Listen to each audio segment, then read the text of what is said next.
Sáng nay, tôi ngồi xem những video về chim chóc trên điện thoại. Những cánh rừng đẹp, những khu vườn đẹp, những chuyến đi đẹp của người khác, những khoảnh khắc mà bất kỳ ai yêu thiên nhiên cũng muốn được một lần trải nghiệm.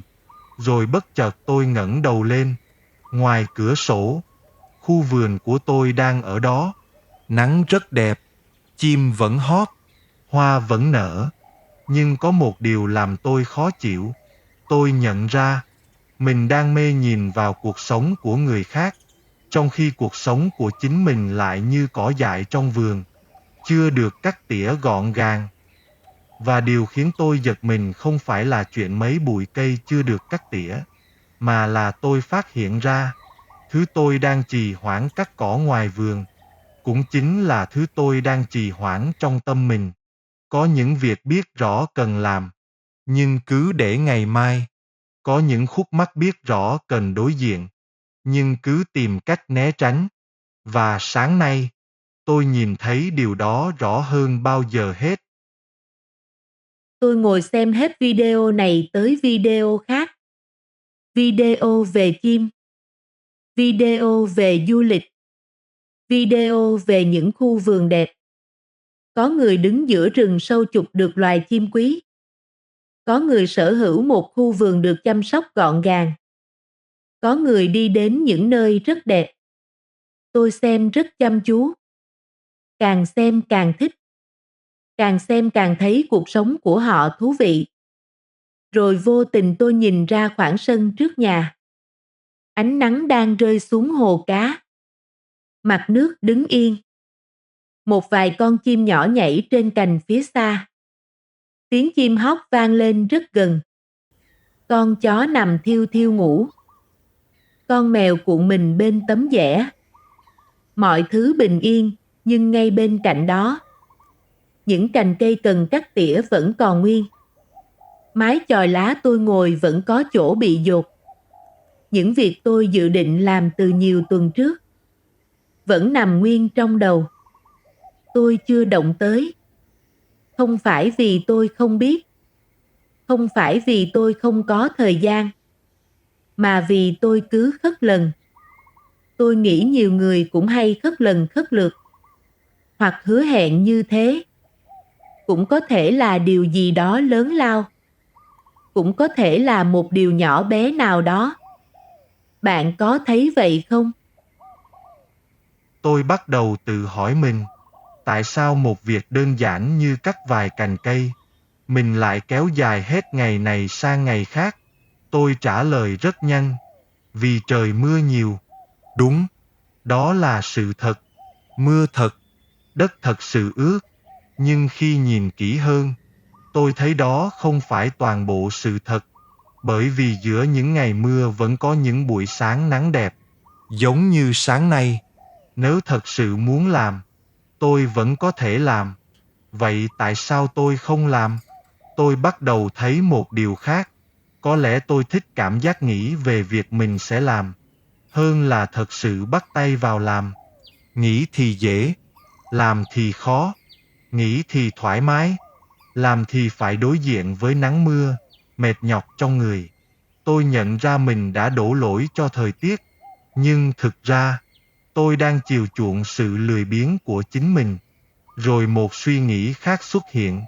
Tôi nhìn quanh vườn. Ở đây đã có rất nhiều cây, rất nhiều hoa, rất nhiều góc đẹp. Tôi tự nhủ, thôi, như vậy cũng được rồi. Đâu cần trồng thêm cây và hoa nữa. Đâu cần chăm sóc thêm nữa. Nghe có vẻ hợp lý, nhưng sâu bên trong, tôi biết đó là một kiểu tự mãn rất kín đáo. Bởi vì con người, khi đã hài lòng với những gì đang có, con người rất dễ ngừng phát triển. Khu vườn cũng vậy, nội tâm cũng vậy. Nhiều lúc tôi nghĩ mình đã hiểu khá nhiều điều, đã trải qua khá nhiều việc, đã nhìn thấy khá nhiều thiếu sót của bản thân. Nhưng rồi tôi đã không đào sâu, không tìm tiếp, không hướng nội, không lật những lớp bụi vẫn nằm sâu hơn trong tâm mình. Không phải vì tâm không còn gì nữa, mà vì tôi mệt, và vì tôi nghĩ như vậy là đủ rồi. Cũng như tu luyện, mỗi lần đề cao tâm tính là mỗi lần tăng công. Nếu cũng cho mình là đủ, thử hỏi tầng thứ có cao được không? Sáng nay tôi nhận ra, một khu vườn đẹp không phải vì nó có nhiều cây, mà vì nó cần được chăm sóc liên tục.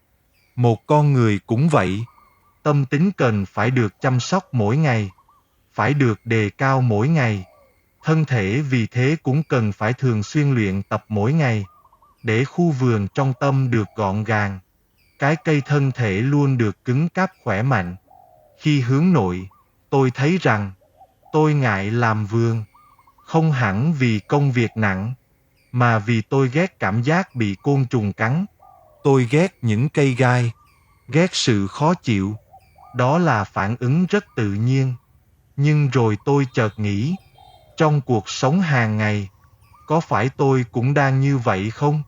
Tôi sợ những lời nhận xét về mình, sợ bị hiểu lầm, sợ bị đánh giá, sợ những va chạm không cần thiết, sợ cảm giác khó chịu khi người khác không hiểu mình. Và nhiều khi, tôi né tránh những điều đó, giống hệt như cách tôi né tránh dọn dẹp, cắt tỉa trong vườn. Tôi muốn mọi thứ nhẹ nhàng, muốn mọi thứ thuận lợi, muốn mọi người hiểu mình, muốn không ai làm mình tổn thương. Nhưng cuộc sống chưa từng vận hành như vậy. Trong mỗi căn vườn vẫn có muỗi, vẫn có cây gai. Có phải vậy không? Tôi nhìn lại màn hình laptop. Trên đó vẫn là những video có khu vườn đẹp trên mạng xã hội. Những hành trình du lịch đẹp của người khác. Những bức ảnh chim đẹp của người khác. Tôi rất ngưỡng mộ họ. Điều đó không sai. Nhưng một câu hỏi xuất hiện. Tôi đang ngưỡng mộ kết quả của họ. Hay tôi sẵn sàng làm những việc họ đã làm để có kết quả đó? Khoảnh khắc ấy, tôi im lặng. Bởi vì tôi biết câu trả lời.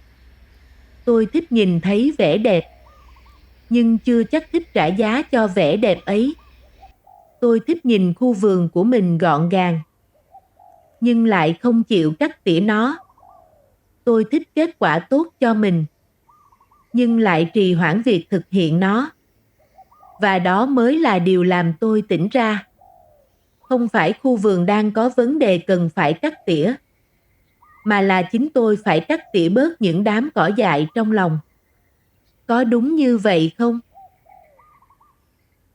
Tôi nghĩ rất nhiều người trong chúng ta cũng từng như vậy. Chúng ta xem những người thành công, ngưỡng mộ họ. Chúng ta xem những gia đình hạnh phúc, ngưỡng mộ họ.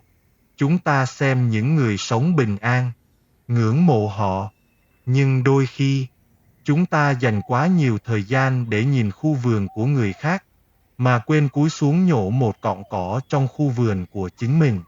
Ngày qua ngày, tuần qua tuần, rồi mọi thứ dần dần trở nên tùm. Không phải vì cuộc đời đối xử tệ với chúng ta, mà vì chúng ta đã bỏ quên những việc nhỏ cần làm, như việc nhổ bỏ cỏ dại mỗi ngày, trong chính tâm của mình. Bạn có nghĩ vậy không? Tôi đứng dậy, tắt màn hình máy tính, bước ra sân. Nắng vẫn vàng như lúc nãy. Tiếng chim vẫn hót như lúc nãy. Mọi thứ chẳng thay đổi. Chỉ có một điều thay đổi. Tôi không còn muốn ngồi đó nữa. Tôi cầm kéo, bước tới bụi cây đầu tiên.